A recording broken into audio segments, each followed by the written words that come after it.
There were many questions asked after Mr. Cart revealed his plan to leave Persian sector behind. He answered most of them in a way that satisfied his officers, but at the very end, Varuna asked one that really should have been asked right at the start. You really trust Anahita Baird's plan will work? Do you really think she can open the gates? Well, if she doesn't, then all I just told you is pretty much meaningless. But yes, I think their plan may work. But not because of Baird, but because of Core S. When we got that malfunctioning prototype, I took a look at it, from a distance of course, and it was such an impressive piece of technology. If that woman can create something like that on such a short notice, then I think it's only a matter of time before she hits the jackpot. All we need to do is stay alive until then. That, unfortunately, was easier said than done. When they were on Kanta's den, they saw bounties that called for their capture, and on their way to Epiphany, their comms picked up a lot of chatter that indicated that a fair number of mercenaries took that bounty. Hegemony was quiet still, but it seemed that they passed on a lot of information to Sindrian Dictat. For now, the system believed that they were chasing the son of Admiral Andrada, but that was enough to make things a bit heated, and so the company moved around sneakily, keeping their sensor profile to the minimum. And once the gates are finally open, then what? Zala asked. As I said, I'm going to gather some supplies and go through. I explained it before. Now, I won't ask anyone to join me. I understand that you all have lives here and I'm not going to tear you away from them for my sake. I can pilot the ship alone. As for you, if we disband the company and sell the ships, you can all go to ground with a ton of money. Start again somewhere else. Yeah, and meanwhile you will probably go crazy from being all alone in space. Coming with you, boss? Varuna stepped forward. Besides, I'm sick of this place too. Everywhere I'll go, someone will want to grab themselves a runaway Tritakian assassin. I'm tired of always wondering if there's a bounty hunters on my clone sisters hiding somewhere wherever we go. I'd rather take my chances with the great dark unknown. Mr. Cart couldn't thank her enough. First, she brought him back to life after she found his pod long ago. Then, she taught him how to passably act like a human. Then, she kept working with him and even stepped down from her old one-woman business to make him the boss of a new company. And for all this time, she was never bothered by who and what he was. And while she always explained it by her assassin mental conditioning, she simply always felt the need to have a handler, he still couldn't be more grateful for everything Varuna has done for him. I'm going to, Captain, House said when Mr. Cart was shaking his lieutenant's hand. And before you say shit like, you have family here, then that's precisely why I want to leave. Meeting with Kanta made me realize how people track down my wife and daughter. Through me. No matter how well I've hidden them, I'm the weakling that can eventually lead someone to them. So it's a perfect opportunity for me, really. If I'm gone, my family should be safe. And couldn't you just retire somewhere with them? The boss asked. Someone would recognize me eventually. And fuck, do you really think I'd make a good stay-at-home husband or a father? I'd drunk myself to death within a month. Nah, far better for my lovely ladies to have a peaceful life, far away from the scum like me. So, I'm going with you. And so am I, Disco said. Now that my father knows that I'm alive, Sindrian Dictat will never stop looking for me, and neither will other factions. All of them will just want to use me for their own political games, and I say screw the lot of them. I'm not going to waste my life on bickering Persian factions, not when there is an entire universe out there waiting to be explored. Oh, well, explored again. And wherever you will go, you'll probably need a doctor, especially you, Captain Cart, 'cause your implants are not getting any younger, so count me in. All faces turned to Zala, who remained quiet for the entire conversation, but she just smiled at them in response. You already know I'm coming as well, she said. Before, I'd never even consider it.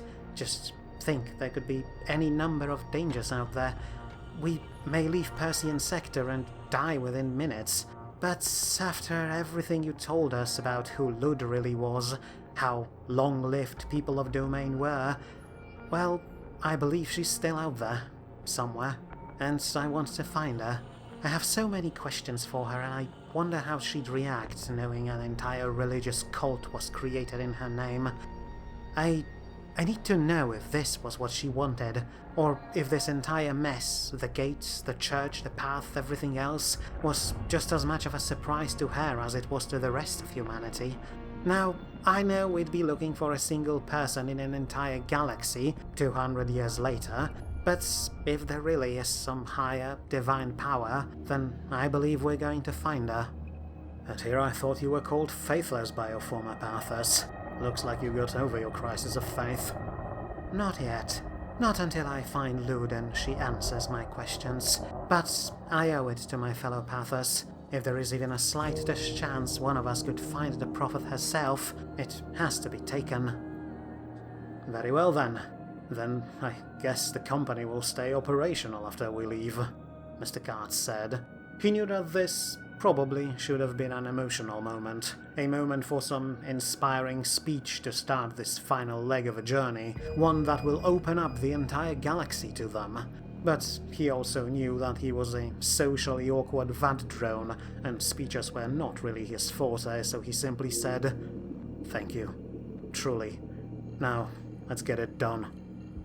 They all saluted, each person in their own bizarre way, and got back to work, because if they wanted to leave Sector through the gates, they first needed to restore them to working order, and that meant that they had to find Brother Livewell Cotton, Luddic Path's most notorious, deadly, and fanatical terrorist. The company was aware that they had no idea how to even start looking for him, but Zala, just like House beforehand, volunteered to go at it alone, claiming that she knew Epiphany Station from her old days on the path. She knew Cotton from those times too, and hoped she could ask around and find him without wasting weeks or months of their time.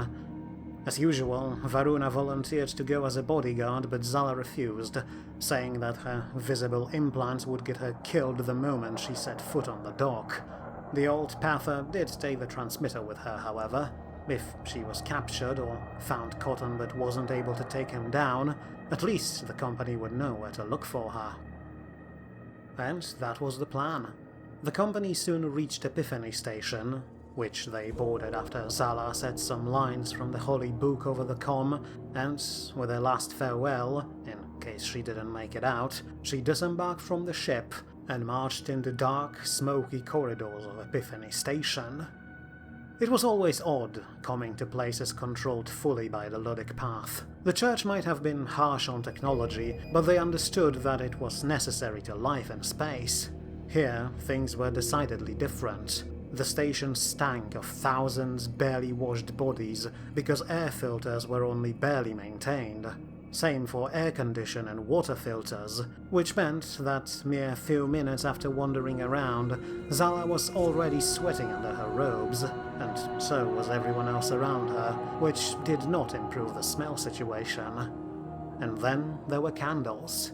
Aside from the most important places, like the spaceport itself, whenever lights broke down on the station, they were replaced by candles made en masse on Chalcedon, the kinda sorta habitable world also controlled by the Path.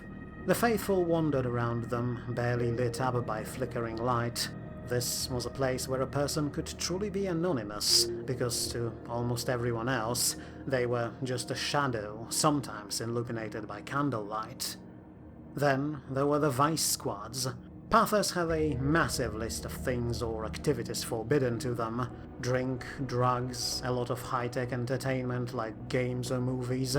All that and many, many more were considered sinful, and vice squads patrolled the corridors like hawks, looking for any signs of anyone breaking the rules. When they found them, and they always found someone because Pathers were still people and sometimes needed to unwind, they usually took a monetary tithe as penance, unless, of course, they found someone with implants, which were considered to be a deathly sin, a mortal involvement in divine creation that was human being. When someone with an implant was caught, or even with some sufficiently advanced machine that the Vicers didn't really understand, then it usually meant violence. The favorite way of punishment for tainting human body was to simply rip the implant off. Not all that bad when it was a prosthetic leg or arm, but far more deadly when it happens to be someone's cybernetic heart. This made Zala slightly more uncomfortable, as the transmitter she had in her pocket could be considered as one of the worst sins, but still, she marched on, ducking into temples and side corridors, talking with random strangers and looking for signs of Brother Cotton. She was good at it. She used to be one of the Pathers after all, so coming back into these dark tunnels and saying prayers and chants that needed to be said was like a second nature to her. And now that she was back, she remembered that not everything about the Path was bad, as other smells started breaking through the ever-present odor of human sweat. You see, followers of the Path refused to eat food cubes made in protein dispensers, which were a staple diet of pretty much everyone else in the sector. Instead, their world of Chalcedon produced regular food and spices, which the Pathers then religiously made into as imaginative dishes as they could. Sure, they could shoot you dead for having a datapad in your pocket, but at least they serve you a nice, spicy steak before the execution. Zala was missing this kind of food so much that after another 3 hours of her search, she decided to take a break, went into one of the bars and ordered something that had real meat, real vegetables, and real seasoning in it. No wonder the Path could always recruit starving people from across the sector, she thought, as she took a seat at her table, her food steaming in front of her.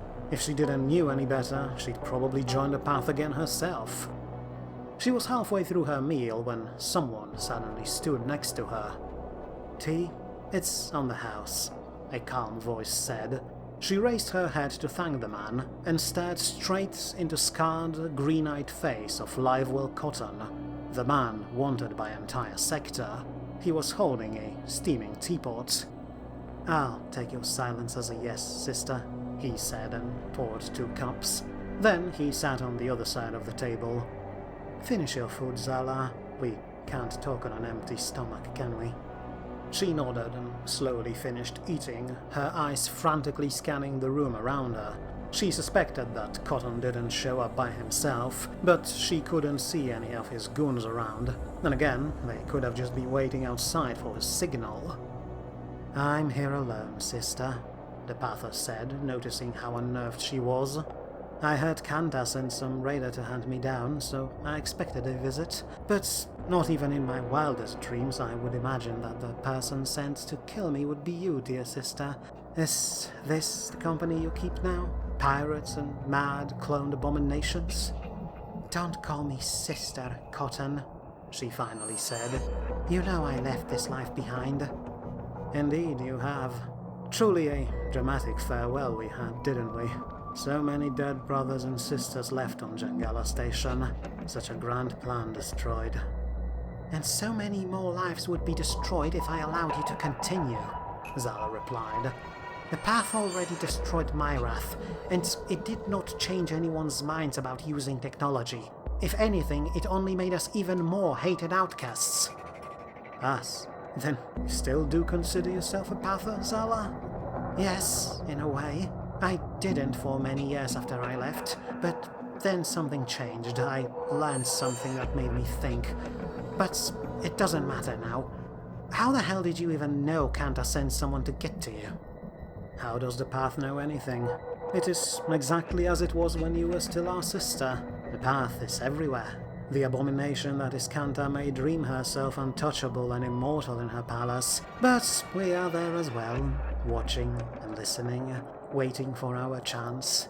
And now she knows that we can take something so dear to her right from underneath her nose. It is important for a creature like her to be reminded of the concept of humility every now and then, don't you agree?" "So that is the only reason you stole that clone? To send a message to her?" "Not entirely.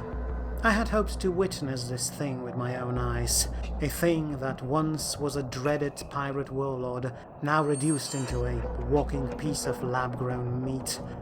I thought I would hate it, that I would see evidence of devil's work in it. But this clone is nothing but an empty shell, an affront to human life. There is no divine spark in it, and there is no point for it to live. But there is also no point to kill it. It is yet another proof of humanity's hubris, no more, no less. If I didn't know someone was coming for it, I'd have spaced the creature already. But if you want to take it back to Kanta for whatever reason, feel free to do so. I can deliver it to the dock if you so desire. It's already served its purpose, and Kanta knows the path can get to her whenever we want to. I thank you, Zala said, surprised. This entire conversation was oddly calm for Brother Cotton. But if you know Kanta sent us here to bring the clone back, you also know she demanded your head. He nodded with a sad look on his face. Then, without a word, he pulled out an old-fashioned pistol and placed it on the table between them, with a handle pointing towards Zala. And death is what I, like many others, deserve, old friend. If this is what you think as well, then pull the trigger right now. I have made my peace long ago. And, truth be told, it would be better to leave this corrupted world at the hand of a friend, even a former one, rather than in a hegemony cell or Tritakian torture lab. He took a sip of the tea and looked at Zala above the cup. Don't worry, I'll ask the guards to not bother you if you want to do it. All I ask for us is to go somewhere else. I like this restaurant.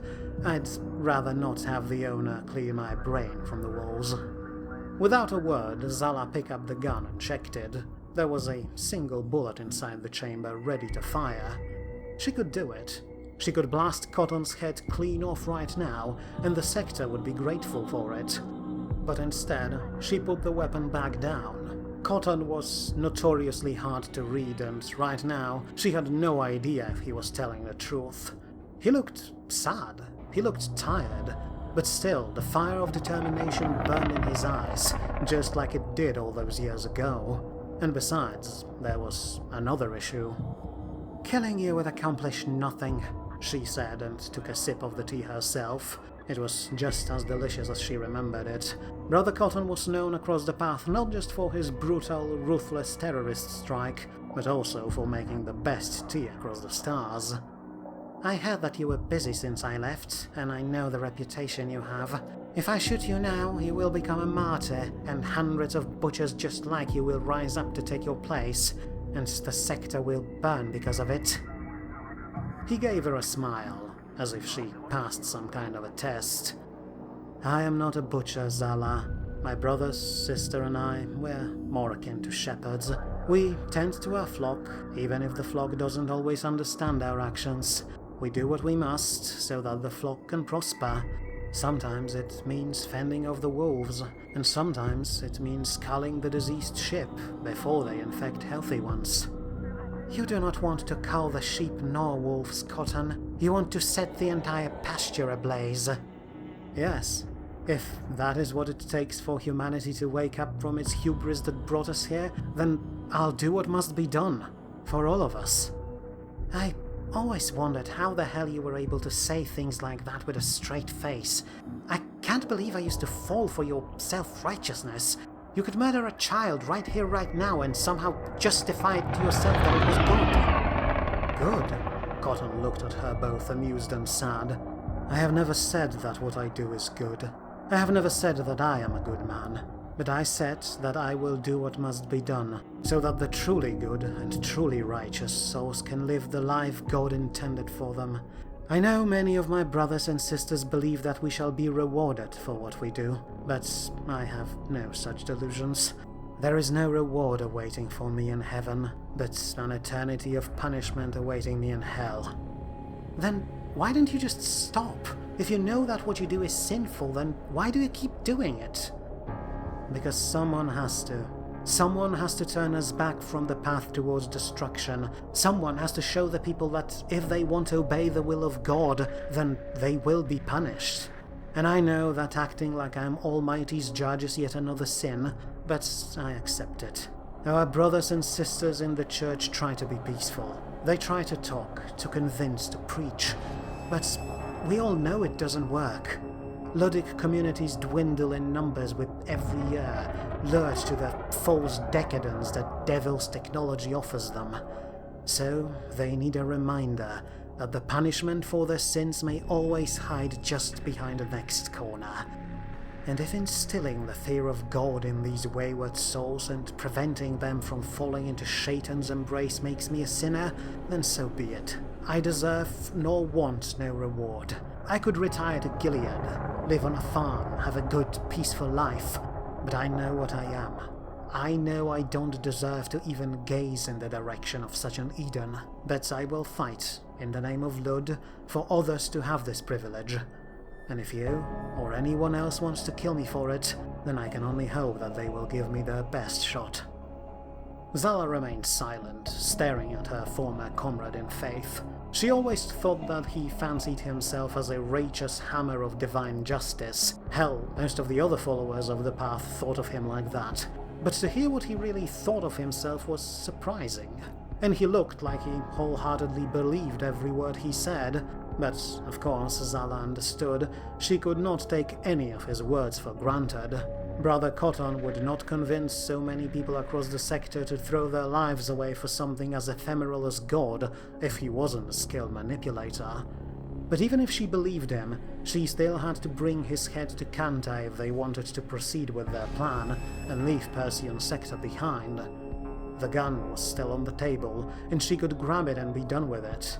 Sure, her friends would have to find Loke's clone by themselves, but House and his raider crew would probably be able to tear their way through the station and intimidate everyone to bring them out. Unless, she suddenly thought, Cotton really was honest with her. Unless he really did thought he was doing his insane acts of terrorism to help humanity. If he truly was a follower of Lud, there was still something she could do.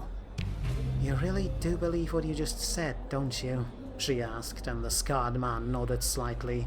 He looked at the gun on the table and then at Zala again, as if urging her to kill him right now and end his path right there in the spot. But that's not what she wanted to do. "You really do believe you're doing Lud's work, brother? You are sure what you're doing is what the great prophet intended for humanity? But what if you could ask her if this is truly the right thing?" Cotton was taken by surprise by the question. For the first time during this conversation, he didn't seem relaxed and sad. Both of these feelings replaced by confusion and, yes, Zala could see it in his eyes, also curiosity. "Her? What are you talking about, Zala? Did you forget who the prophet was?" "Yes, Cotton," she said openly. "Turns out we all did. But I learned something. And for the longest time I thought followers of the path were not ready to hear it. But I think differently now, and if you will let me explain, perhaps you will too." And then she told him about her travels with Cart Logistics. She told Cotton about Mr. Carts, a mass-produced clone made by Domain. She told him about former Tritachyon clone assassin Varuna, and then of the grandson of Warlord Kanta, who left his life of piracy behind for his family. She did skip Dr. Disco, son of Syndria's Admiral Andrada, as well as Midnight Dissonant, since Cotton was known for his hatred of AIs. But, most importantly, she told him about Mr. Cart's encounter with Lud, and all that she learned about the Prophet during her travels. The scarred terrorist listened to these revelations patiently, but many times he winced, and Zala knew that many parts of his internal narration were falling apart in his mind. She kept on talking, though, because she knew the only thing that could convince Brother Livewell Cotton was truth. When she finally finished, they were both silent for a few minutes, just drinking tea, trying to process all the revelations. Finally, though, Cotton set his cup down and looked Zala straight in her last remaining eye. "So, you are telling me that this clone, this thing made in lab met Lud, and that in doing so it gained something that could resemble a soul. It does sound about right. If anyone could grant a divine spark to a pile of meat grown in a vat, that would be the Prophet." Zala raised an eyebrow at that. "Possibly, but does that mean you believe me? I didn't think you'd accept what I just told you." "I know you believe in it, Zala. Through your entire story I looked for signs of you lying, but I saw none. And when I hear you talking with such conviction, I can't just refuse it because it conflicts with what I believe." I admit relaying this to other brothers and sisters will be difficult, but perhaps they will understand. To think that the Prophet herself may still be alive somewhere out there. Yes, and I want to find her. I refuse to believe that she's dead. She was the last person to go through the gates, and right as she did, they collapsed. She must have had something to do with it, and I want to find her and learn what and why. An admirable goal, Zala. An admirable, but in all probabilities also a futile one. Cotton shook his head sadly. But if it is what you wish, then I shall not stop you. I will not join you on this travel either, though, for I am not a man worthy of meeting the Prophet. But if you wish to preach to our brothers and sisters here on Epiphany, then I shall not stop you either. Thank you. Again, I was fully expecting that we'd all end up dead during this conversation. Perhaps that's what should have happened. But we all have our paths in life. I must stay and continue my work to warn humanity about their arrogance. You must go to the distant stars and find the Prophet. Perhaps this is why we didn't kill each other back above Jangala. Perhaps that is the plan God had for us all along. Then you do understand that God's plan involved a clone, right? Yes, a clone touched by Lud, God's chosen. Very well then, old friend. In that case, if you will not be killing me, then I shall take my leave. The clone of Loke will be awaiting for you in the dock. I wish you success on your journey. May you find the Prophet and learn from her what we, poor ignorant fools, must do to save ourselves. He extended his hand. Go with God, Zala. And you too, Livewell, she said, shaking it. Thank you for the tea, by the way. You always loved when I made it, he replied once again with a smile, and wandered off into smoky corridors. Zala stood still for a few moments and marched out as well. Chief, Loke's clone will be on the dock shortly, she said over the comm, but I am not going to be back for a while. I have something to do before we leave. Keep the channel open, and I'll talk with you again in a week or two, okay?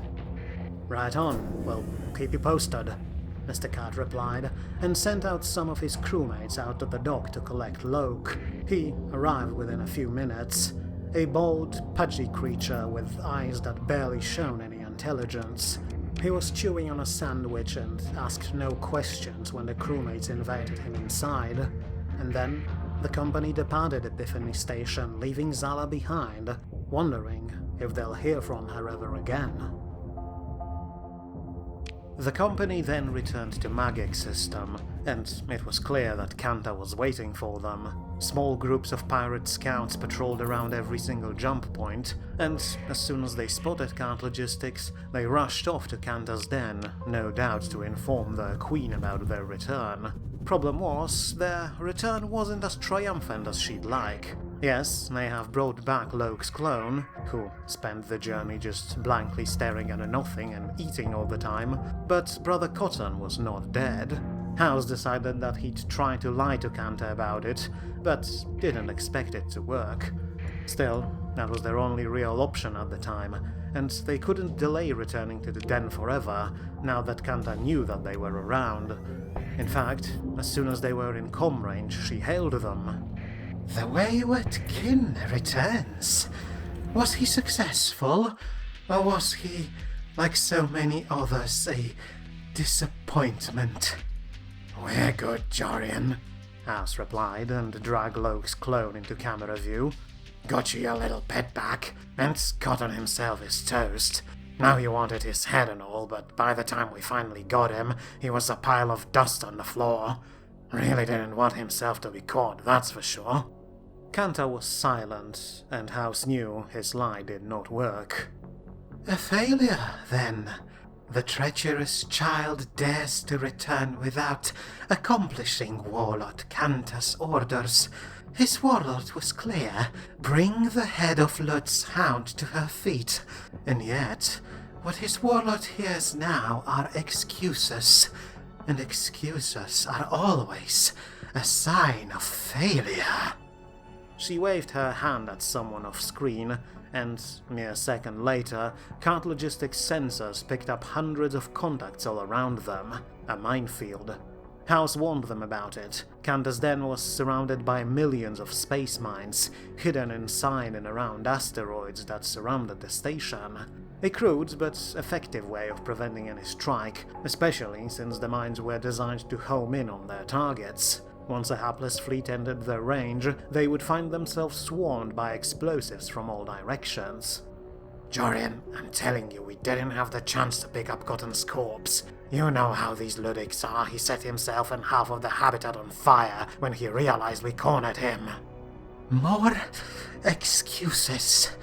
More signs of failure from the wayward kin. So brave he was when he came here with the bomb. So full of promises. But Kanta can see now. Her treacherous kin is nothing more but yet another spineless coward who wishes only to undermine his warlord. But Kanta has more kin. Kanta can afford to cut away the rot that swells in her family. She waved her hand again, and hundreds of mines started flying towards Kant Logistics. They didn't even need to connect. They packed enough explosives that simply detonating so many in the vicinity would be enough to turn the fleet into dust. We still got you your clone, Jorian. Don't you want to have your Warlord Loke back? House tried. Dr. Sidonia can make Warlord Kanta another one. He already made another one. House was given the chance to prove his loyalty, to prove that he wasn't enemy to Kanta, but he failed. He deserves not to offend his warlord's eyes with his existence any longer. Kanta's blood belongs to Kanta, and Kanta decided that House's blood has to be spilled to wash away his betrayal. House cursed. Mr. Cart cursed too. There was no way out of this place. There were too many mines around them. But then, as situation seemed hopeless, sensors suddenly went silent. Every single mine disappeared. What is the meaning of this? Kanta snarled at her unseen lieutenants. Who has dared to question Kanta's judgment? Sorry, old lady, but I can't allow you to blow up my ticket out of here. A new female voice joined the conversation. Still a second chance, might I bother you to open up your aft airlock? It's getting awfully cold outside here. Mr. Cart and his officers stared at themselves in utter disbelief. Then, Varuna lifted a finger and said, Boss, we got a call from lower deck crew. Apparently someone is knocking on the airlock from outside. What the fuck? We're in space! Yes, you are, the unknown female voice continued. That is why it's so goddamn cold. Look, could you open it up, please? My vac suit sprung a leak and my oxy is leaking. Sure, but... fuck it. Deck crew, open the aft airlock. Keep the guns ready. Won't be needing that, we're all friends here. Well, except the old lady who rages on the comm. Sorry, let me just... yes. Sorry, had to mute her screams, now I can't think. And, yes, the airlock is open. Oh, stale oxygen. Oh, how I missed you. Thank you for saving my life, Cart Logistics. Would be really dumb to die from oxy leak after I snuck out of the den on a goddamn torpedo. Sure, on a torpedo. But who the hell even are you? What? Oh, sorry, manners. Elisa Zal, at your service. Got news you were coming back to pick me up, but I knew Kanta wouldn't let me go, so I kinda used the fact that this pirate showed up and annoyed her. So much she went on a murder spree. She purged a whole bunch of her captains, thinking they were all plotting against her. She was so infuriated she forgot to check on me, and I used the opportunity to escape. And here I am. Right. Follow the crew then, they'll get you decontaminated. But I'm sorry to say we still may end up dead. There's a whole bunch of mines all around us. Well, yes, but I deactivated them. Well, technically speaking, Gargoyle deactivated them. You know Gargoyle, right? Scylla Caress said you were working together. You know all that? I thought you were a prisoner. Please, these pirates couldn't find me snooping in their comms if they tried.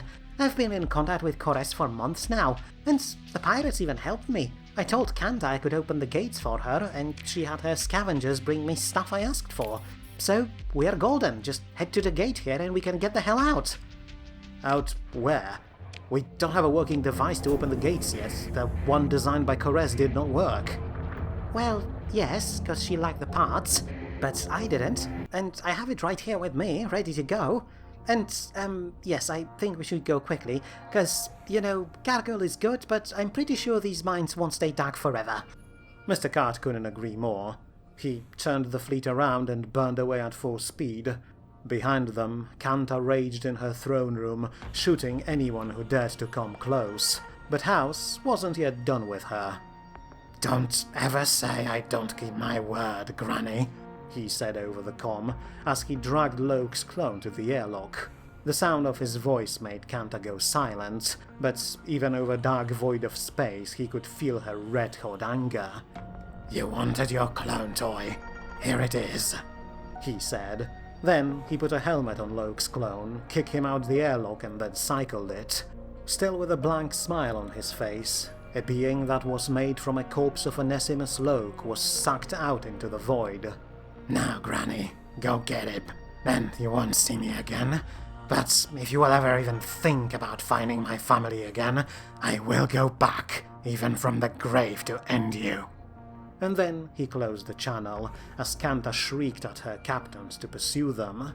And pursue they did. Hundreds of ships across the sector rushed towards Chaos Logistics, who were now burning at full speed towards the nearest gate.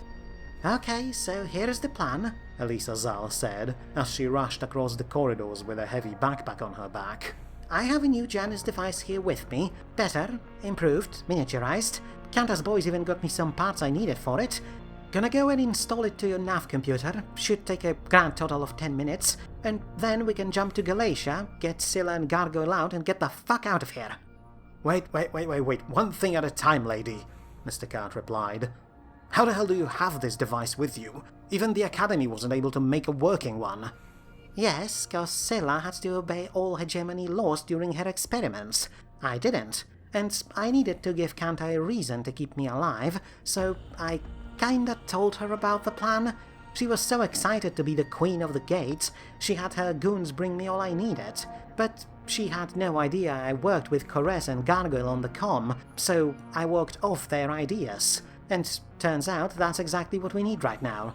First, to flee all those angry pirates, and then to flee hegemony that is waiting for us in the Academy.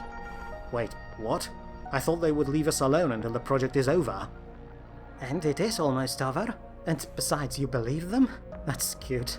Look, Gargoyle hacked into Anahita Baird's comm, and we know that she made a deal. I know you're some sort of a clone or a pilot humanoid thing from old domain days. Dowd wants you and your knowledge, so Anahita decided to hand you over. The moment you dock there to deliver me, we're all going to get arrested. And the device we all worked so hard to create would end up in Hegemony's hands. And in return, Baird would be lauded across the sector, and in history books, as the one person who made it all possible. Right. I guess I should have expected something like that to happen. But in that case, why are we even returning to the Academy in the first place if we know they're waiting for us?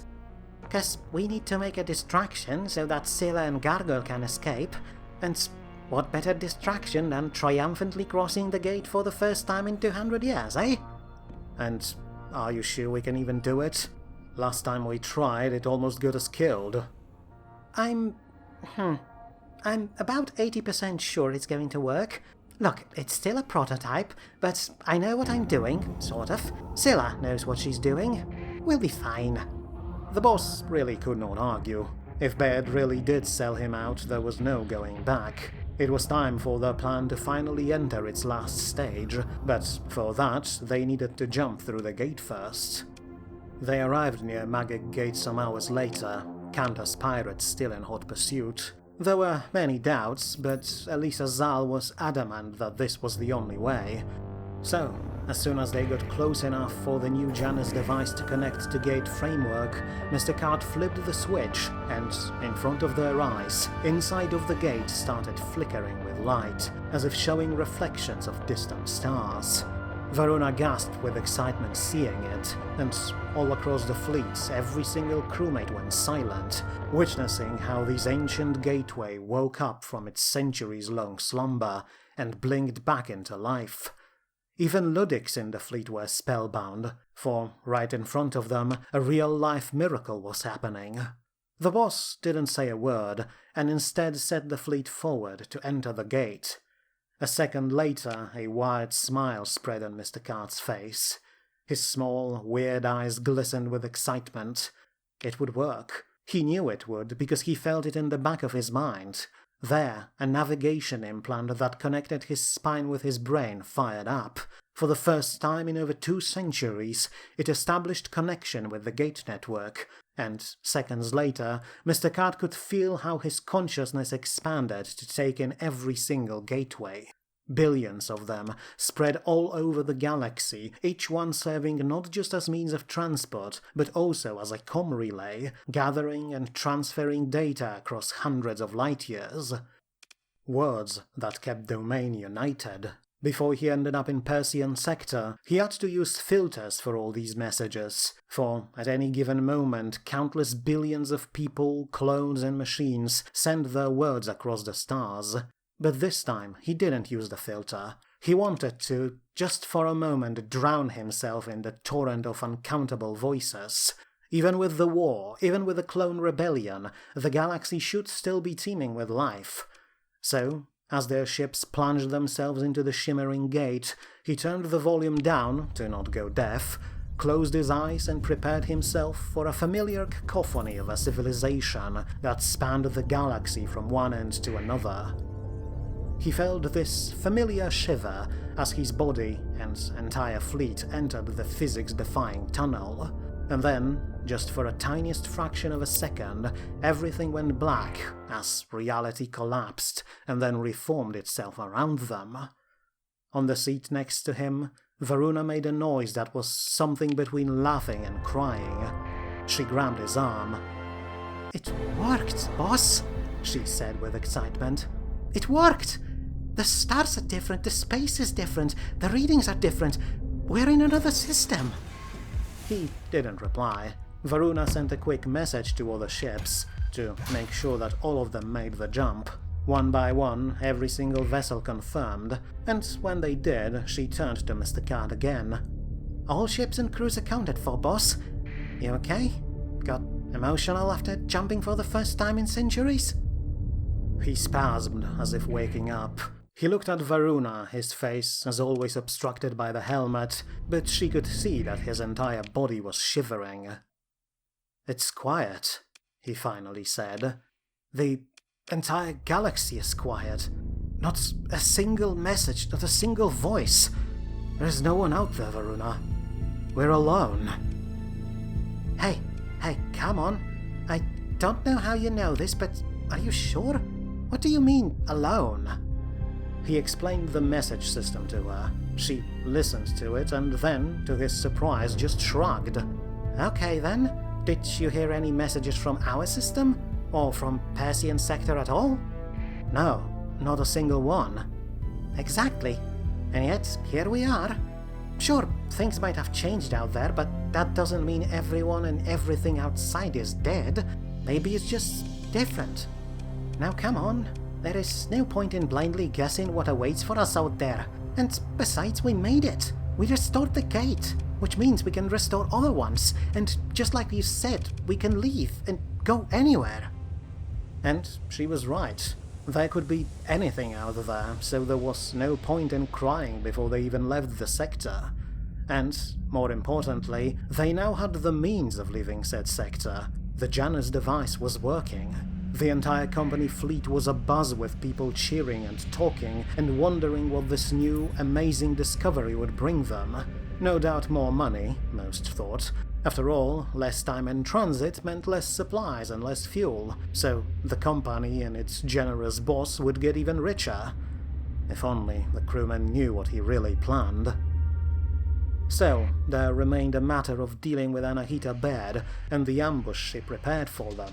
But fortunately, the Provost was impatient. She oversaw this project as well, after all. and no doubt was excited to see it worked out. And as soon as the fleet got in comm range of Galatian Academy and called her, she excitedly accepted the request. Mr. Kat, I have to say it is a pleasure of highest caliber to see your helmet again, especially in such a fashion. Your ship, your entire fleet, emerging from the gate in a blue-green glow of the future that awaits us all. Though, I have to say, I did not expect you to have the device working already. I assume this Zal woman did some work to your old prototype. Yes, in a way, Mr. Kat replied, trying to sound casual. It's a long story, really. You wouldn't believe how weird these past few weeks were. He started talking about meeting with Kanta, then with Brother Cotton. Then he talked about rescuing Alyssa, spinning a wild tale of how Varuna and House snuck into Kanta's den. But as he talked, he could see Anahita grew more and more impatient. It is all very fascinating, Mr. Kat, really. But we should probably talk about it on the station in person, not over the comm. I think we're all due a celebration. Yes, no doubt. But we must still check if there are no malfunctions after the jump. You know, it's not a technology that we are used to after all. Indeed. But still, Mr. Kat, our engineers can also help check out your ships, and I will be honest, we are more than excited to examine your nav computers as well, so if you would be so kind as to arrive on the station and get thrown into Hegemony Laboratory, I think he'd rather pass on your kind of victory celebration, Provost Baird, Scylla Kores said with venom, suddenly joining the conversation. Scylla, dear, Anahita said, and there was a cold fury in her eyes. She wasn't good at hiding her anger, and now, despite her forced smile, anyone could see that she'd love to tear Kores's head off. What in Star's name are you talking about? Oh, about all those Hegemony Marines waiting on the Academy dock, and those, 50 cruisers and destroyers lurking in the ring? Is this how you repay a man who helped us finish this project? The man whose company worked has opened up the gates which we all thought were dead? If not for their work, this project would have never succeeded. God damn it, Kores, I do not have time for this. Get off the line right now. Security, silence her. Mr. Kat, as for you... No, Provost, the security won't silence me nor Gargoyle, because we are not on the station anymore. Anahita's face went pale. She looked to the side at some unknown person who was in the room with her.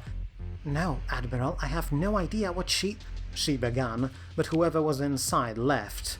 All that could be heard were quick, heavy footsteps and the sound of sliding door. Kores, you ungrateful, idiotic girl. If you will return right now, I will ask them to not execute you. What do you think you are doing? We are leaving to have a peaceful life, away from hegemony, from you, from everything. Me, Elisa, and Gargoyle. Mr. Kat, we are sending you coordinates right now. We'll meet you there and take Zal from you and go our separate ways. I think I had enough excitement in my life. And as for you, Provost, I wouldn't like you to call me ungrateful, so allow me to thank you for your hospitality. If not for your bring Kores what she needs decision over a year ago, I'd never be able to construct this masked shuttle. So, thank you, Provost Anahita. And sorry, Mr. Kat, but I did sneak a look at your signature jammer when I was on board of your ship. Helped me escape as well. Not a problem, Miss Kores. And thank you for your honesty. And for your warning. Are you both insane? Anahita exploded. You will never be safe again. Hegemony will recover this device and it will recover you. And they will hurt you or kill you outright. I am your best option of staying alive. I am... No, that was bad. Mr. Kant cut her off. We will be fine without you. But Scylla is right. You are just as much to thank for when it comes to this project as she is. If not for your actions, for your diplomatic maneuvers with the hegemon, if not for your budget decisions, we wouldn't be here. I don't like you, Provost, but until I learned you wanted to sell me out to Dowd, I had nothing but respect for you. And all that betrayal for what? Fame? For being mentioned in history books? For a chance to be someone more important than a dean of this academy. Do you think that now, when we know the gates can be opened, we will stay relevant? No, the politicians will take over. Politicians and military men. This deal was a means for me to ensure that at least one cool, level-headed person would be at the helm in Hegemony Senate, making decisions. And now we are going to enter this new era in a state of a martial law, thanks to you. Maybe not. As I said, we all worked for this project, so I'm sending you blueprints of the new working Janus device, courtesy of Elisa Zal. Make sure you thank her. Do with it what you will. You don't get it. If you think Dowd will back off just because you shared this with me, you are wrong. He wants to be the first pioneer. He wants it exclusively for himself. No doubt. He certainly seemed like the type. But he won't find us, Provost Baird, and neither will you. We will not see each other again. That I can guarantee you. Anahita tried to say something, but Mr. Cart cut the comm. Then he turned the fleet around, turned on the signature jammer, and Cart Logistics' fleet disappeared into darkness of space, just as if it was never there. This is an emergency message from the Office of High Hegemon Baikal Dowd to all Hegemony fleet commanders. Soldiers, the situation in Persian sector has changed. No doubt in recent days you have heard about the project to reopen the long-abandoned gate network, a project spearheaded by Hegemony researchers. The project, we are proud to announce, was a success. A prototype device has been constructed which allows the user to travel near instantly between the gates. The time of humanity's fragmentation after the collapse is at its end. But, as always, there are those who wish to destroy humanity's future, and the prototype has been stolen by a group of smugglers known as Cart Logistics Company. These criminals and their associates who pretended to be Galatian Academy researchers have to be found, captured, and brought to justice. But it is the recovery of the device they have stolen that is now your top priority. From their messages, we assume that they're planning to use one of the gates in the sector to leave it, to go to other parts of the galaxy. This cannot be allowed. For over 2 centuries, the rest of the galaxy was silent. But that does not mean it is empty. There are untold possible dangers out there, and in their greed, these smugglers want to open the way for whatever is out there, a way that will lead straight back into our homes. With the prototype recovered, Hegemony shall lead the expansion back into the wider galaxy, but not out of greed, but to restore humanity to its rightful place, to reunite us once more. We shall build a new golden age, but for that, you soldiers must do your duty. As for now, every gate in the sector is to be guarded by a task force to prevent these smugglers from escaping and opening a path for potential dangers to come to us. Our allies in the Luddic Church are already committing their fleets to this task, and so are noble houses of Persian League. Even rebels from Sindria and corporate directors of Tritakian Corporation have agreed to a truce until these most wanted criminals of the sectors are found and what was stolen from humanity is retrieved. Together, we shall lock down every gate and smoke out those pitiful, greedy smugglers and bring justice to them. And then, together, under a banner of hegemony, we shall build a new domain. One even grander than the one our ancestors failed to protect. I have my utmost trust in you, soldiers of Hegemony Navy. Find those smugglers. Find the device. Deliver us to a new age of glory. Baikal Dowd, out.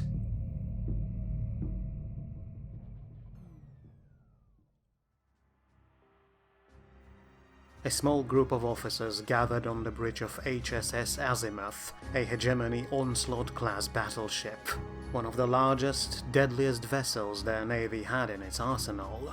Their admiral, commander of 22nd Task Force, played the message from High Hegemon to them. Twice. Well, didn't think I'll ever see all factions in the sector working together. Looks like Mr. Dowd really pulled out all the stops to preserve the status quo, one of the captains said, but went silent under death glare of his superior. What you wanted to say, Captain, is that High Hegemon wants to ensure our safety and prosperity in the future. This is a dangerous technology we're talking about. Not even opening the gates themselves is problematic, but going through them to unexplored sectors may end in disaster for us all. Something happened to Domain those 2 centuries ago, ladies and gentlemen. Whatever that was, it may still be out there. We cannot go anywhere unless we're ready. Not like we can't go anywhere unless Dowd is the one leading us here, acting like a founding father, the jaded captain muttered under his breath, and about 3 minutes later found himself in a brig, relieved of his command and arrested for mutinous talk. Back on the bridge, the Admiral stared daggers at his remaining officers. We have our orders. We shall not question these orders. Is this understood? Yes, sir, other captain said, but then added, However, sir, is it really necessary for a battleship and so many cruisers to be here? With respect, we're in Astlan's system, the very heart of hegemony. The capital is here as well as hundreds of smaller craft on constant patrols. There is no way these smugglers would come here. Do not underestimate the enemy, Captain. Never, the Admiral said sternly. According to data sent by Hegemony Intelligence Division, we are talking about extremely erratic, but also extremely stealthy adversary here. The smugglers, according to these reports, are the ones responsible for hacking Astlan Relay, despite the fact that it was protected at all time by multiple patrols, and said patrols never even seen them coming in or out. Understood, sir. Now I see why you arranged us around the gate like that, sir. Yes, we must assume at all times that they're just outside of our visual range, using their tricks to sneak past us. That is why we must stay close to the gate, and that is why sensor probes have been deployed all around us. We are not facing an adversary who is dangerous in combat, but that does not mean we can relax, for they may appear close to the gate and make a beeline for it at any time. We must be prepared to intercept them at all times. Understood, sir, the other captain said, and then raised a finger to her ear.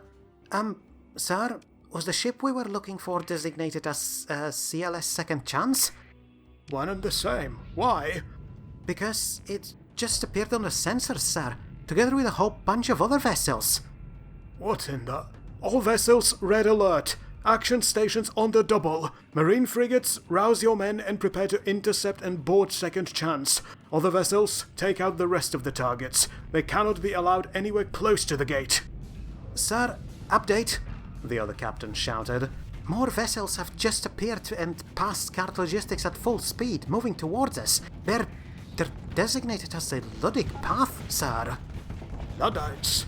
Of course these zealots would have something to do with it. They wouldn't pass an opportunity to perform a greatest terrorist act since Myrath. On screen, now. Yes, I see what they're doing. They are trying to distract us so that cart logistics can slip through. Well, not this time, fanatics. Strike groups 2 and 3, focus in intercepting cart logistics. We will deal with the Luddics and join you as soon as possible. Acknowledged, but you will be outnumbered, sir. Yes, but not outclassed. We all know Luddic ships are trash. Hence, strike groups 2 and 3, remember. You must not destroy CLS Second Chance. Blow up their engines if you have to, but make sure the Marines can dock and recover the device. Yes, sir. Sir, what if they move the device to another ship, sir? Shouldn't we check them all? We cannot afford it. If we blow it up, so be it. Our eggheads built one, they can build another one. But we can't let them slip through. Now, let's give these crazy zealots one last chance to see reason. Open the channel to them. Attention, Luddic Fleet. This is 22nd Hegemony Task Force. If you will continue on your current vector, you will be treated as enemy and blown out of the sky. Our prophet, the Holy Lord, was the last human being to close these gates. We're going to join the Holy One on the other side, or we will die trying. Very well, we tried. All ships, engage! The Pathers came in fast and wild, like they always did, and, compared to Count Logistics, their force certainly looked impressive, especially their flagship shaped like an eagle and bristling with heavy weapons. But the rest of the fleet, just like Hegemony Admiral said, were trash cans, stolen civilian ships or salvaged wrecks, jerry-rigged with as much weapons as the Path could afford, all defenses and self-preservation be damned.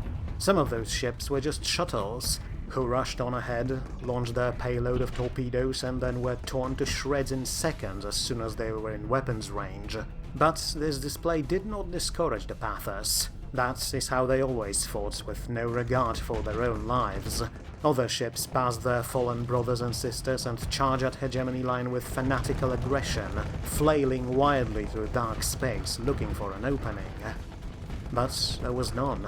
Admiral of 22nd Task Force was not a fool, and he would not allow his force to be attacked piece by piece. He kept his ships together, he focused fire on individual targets, he cycled ships back and forth so that they could recharge their shields. Meanwhile, Luddics clawed wildly at his shield wall, but were barely able to do anything. One by one, their rusted ships were focused down and blown apart, but even as over half of the fleet went down, they did not stop attacking for even a second. Those that ran out of ammo simply put all power to the engines and tried to ram Hegemony blockade. Most missed, or were destroyed before they could reach their targets, but some succeeded, and 2 Hegemony destroyers disappeared in blazing fireballs, as their enemies rammed them while singing praises to Holy Prophet Lud. But these suicidal attacks could not turn the tide, and soon Hegemony warships pushed ahead, chasing the last remaining few Luddic vessels, including their flagship. Suddenly, though, a blinding flash appeared on the sensors, and the Admiral let out a litany of profanities. "Captain, you were supposed to board Second Chance, not destroy it!" he shouted over the comm. "If the device is destroyed, you will be court-martialed for this." "They tried to fly right past us, sir," the panicked voice replied. "We fired a missile at their engines to stop them, but that ship was so old it must have caused a chain reaction. They're still structurally sound, but they lost power. The Marines are preparing to board them right now." "Good. Let's hope the device is still operational. Now mop up the rest of them." The Pathers were losing. With only a handful of ships left, they tried to make one last desperate breakthrough and focused all their remaining firepower on Hegemony flagship, and even managed to disable some of its weapons and engines. But soon, their enemies surrounded them, and after Luddic flagship exploded in a firestorm, the remaining vessels simply put all power to the engines and weapons and charged on with their last suicidal ramming strikes. They hit some of their targets, but were not able to take down even a single one, and finally, mere minutes after the fight started, the last chant to Prophet Lud went silent. Further away, Count Logistics was faring even worse. Their ships were salvage rigs and cargo freighters, and only 3 actual combat vessels were not enough to take down 2 strike groups at once, especially since Hegemony brought a battleship into the fray. The one proper combat vessel, the infamous Friendly Welcome, did what it could, but it was too slow. In old days, Captain House relied on a group of fast strike frigates to corral the enemy right in front of his guns, but without such fast movers, Friendly Welcome could barely make use of its powerful guns, because as soon as it got in range, Hegemony vessels simply ran away. Swarms of fighters and bombers were sent instead, for House's oversized guns could not reliably target them.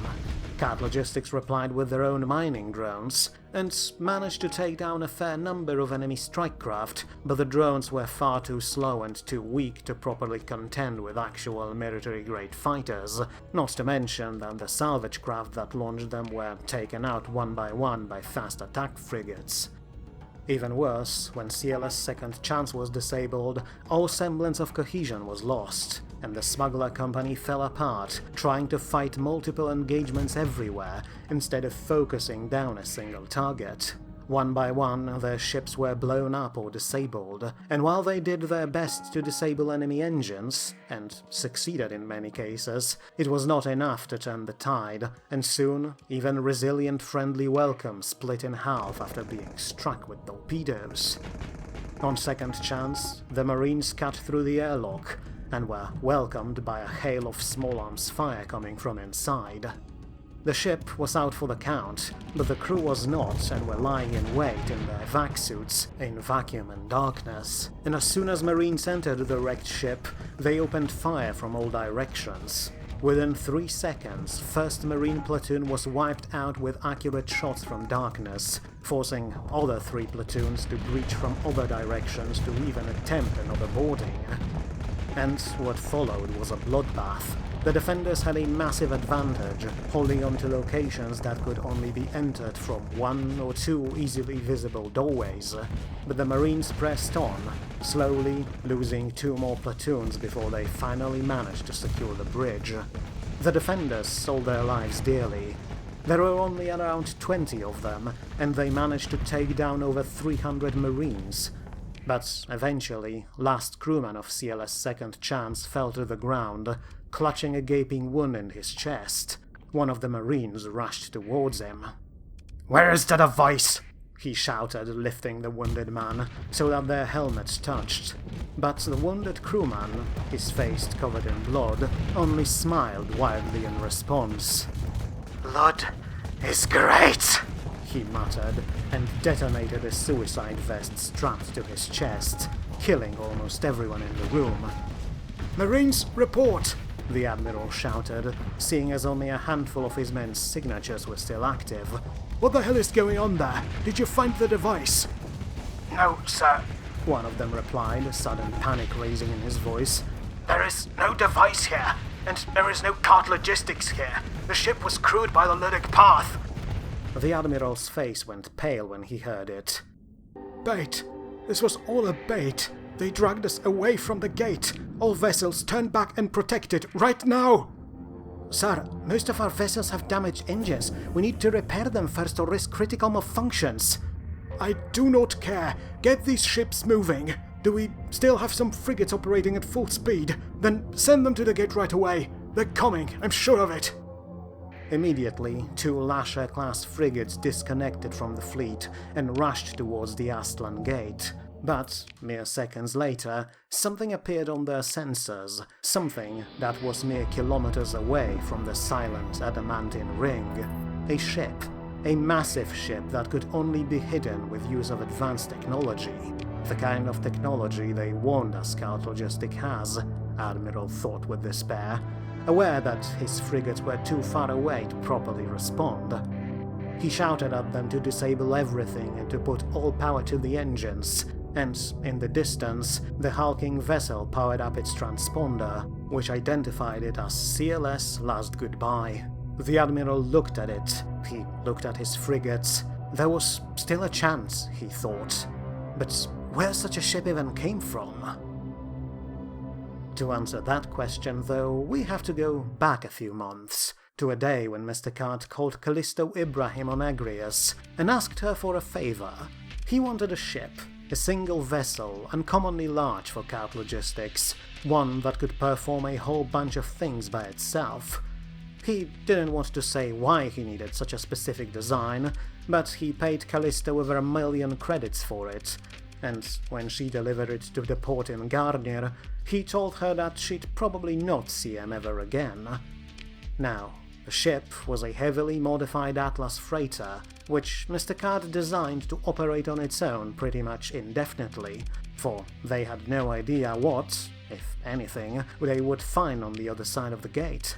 Of course, his officers had many questions. "How are we even going to survive out there?" was the first one, asked by Varuna. "We have hundreds of cryopods left after Ludwig stole our clones. We can put most of the crew in them during transit, only wake them up when we find something. Meanwhile, we'll be flying with just a few of us up. As for food and water, well, the ship already has water filtration system, but Callisto hacked off 1/3 of the cargo bay and replaced it with hydroponics. We can make our own nutrient paste." And for old time's sake, she even threw in a small nanoforge, so all we need to do is mine some stuff and we'll never run out of spare parts. Okay, that's fine and all, but what about fuel? Or do you want us to fly everywhere in real space and spend years between systems? House asked. Not quite. There are ways to extract and refine antimatter.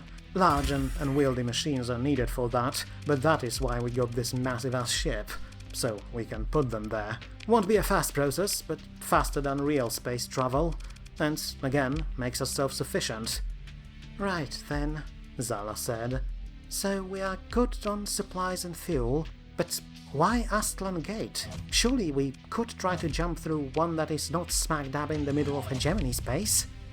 Yes, we could, but it's not that simple. For one, I think they're not going to have much defenses in Aztlan, precisely because they will think going through there would be a stupid idea. But more importantly, it is the only gate in this sector that I know of that used to be connected to old domain strategic response network.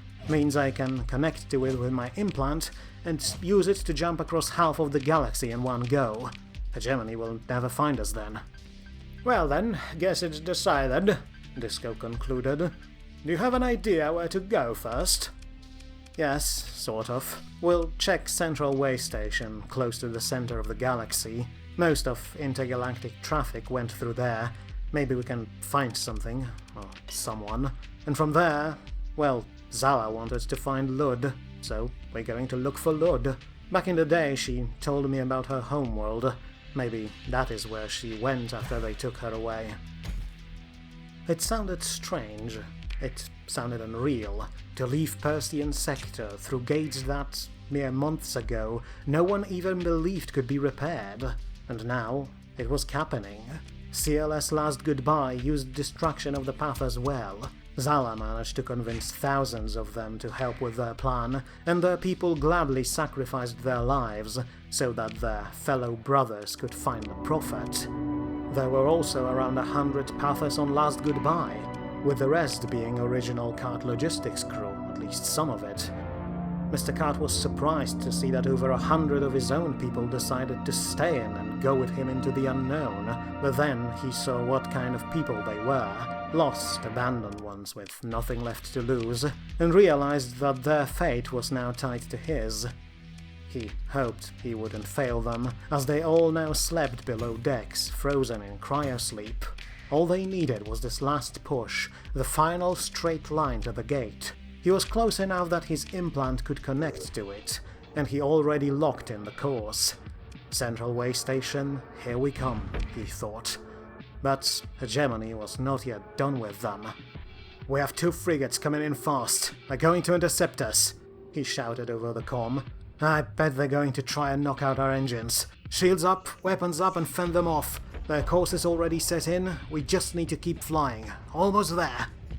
As he said that, the frigates reached them, and launched a barrage of railgun rounds and missiles at the front of the ship.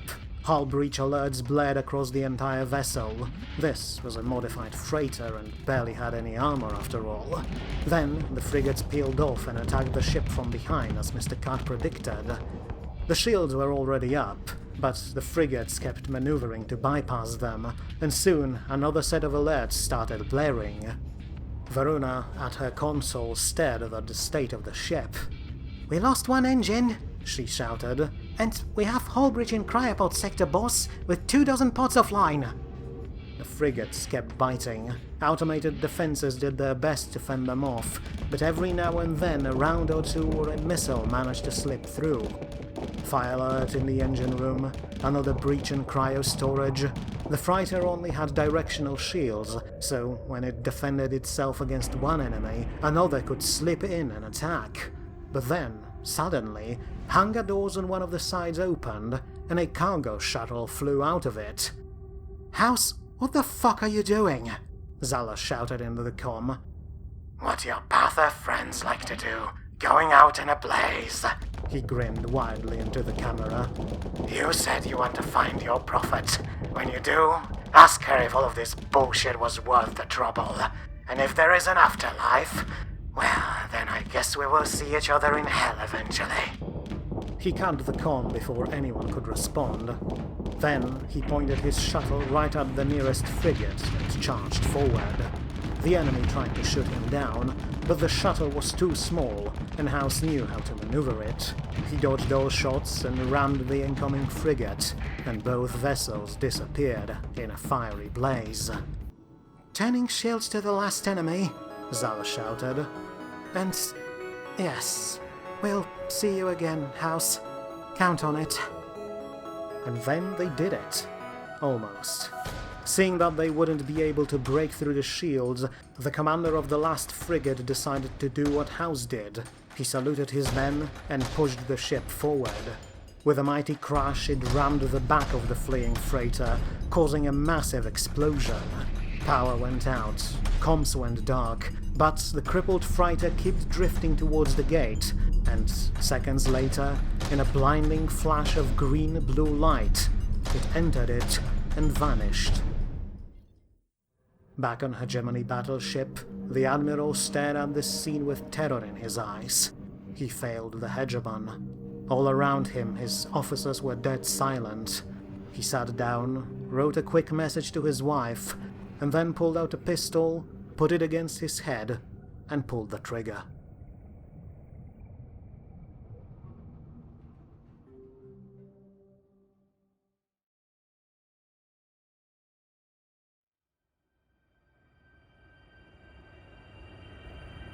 Varuna Europa opened her eyes. She could breathe, which meant the ship still had some power and air filters. That was good. Good, she thought. She stood up and looked around. Next to her, Dr. Disco lied on the floor, and in the flickering light, she saw that he tried to patch up a massive wound in the middle of his chest. Tried, and failed. The doctor was not moving, blood slowly pouring out of him. He might have spent years fixing other people, but such a wound was too much for him to deal with alone. Varuna kneeled down next to him and closed his eyes. Then she stumbled onwards to another room. Zala was there, sitting in the chair in front of her console. She stared at it with empty eyes, without breathing. When the last frigate crashed into them, the explosion overloaded the reactor, which caused a cascade across the entire ship. And Zala had some years behind her. When the cascade reached her, the shock killed the old Pather woman within a second. The reactor must have rebooted itself by now, Varuna thought as she closed Zala's eyes as well. Then she took a look at the screen. The ship was miraculously still in one piece, but the damage was extensive. Hydroponics were damaged, antimatter refinery almost exploded.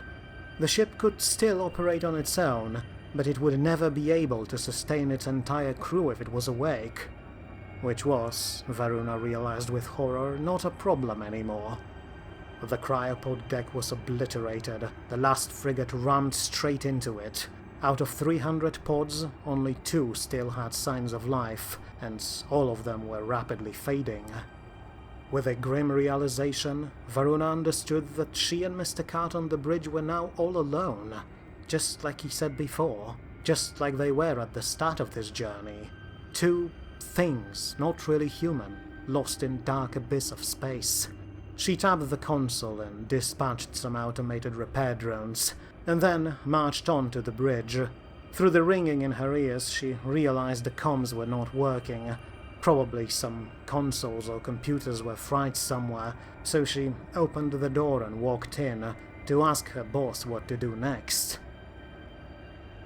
He was there. His hands were still holding on to the controls. But when Hegemony frigates came in for their first strike, one of their railgun rounds scored a direct hit on the bridge. It went through one wall and exited through another, but in its way, it struck Mr. Cart's malformed lower body. It must have been quick, Varuna thought. It also meant that he never saw what awaited for them on the other side of the gate, her mind added, as she silently slumped against the wall, staring at the camera feeds. There it was, the other side, and there was nothing. The same darkness as they left behind, the same silence. No great domain to welcome them, not even ruins. Varuna quietly gathered remains of her boss and her friends, Disco and Zala, brought them down to the storage and gave them all a spacious funeral. Then, when 3 caskets left the ship, she stumbled back onto the bridge and looked outside at the unfamiliar stars. The universe was there, open, waiting for her. She kept looking for well over an hour, and then she sat behind the controls and powered up the ship. She was alone. Her vessel was falling apart, but her eyes and her face were calm. She pressed the ignition button and stared at the infinite expanse ahead of her. Well, here I am.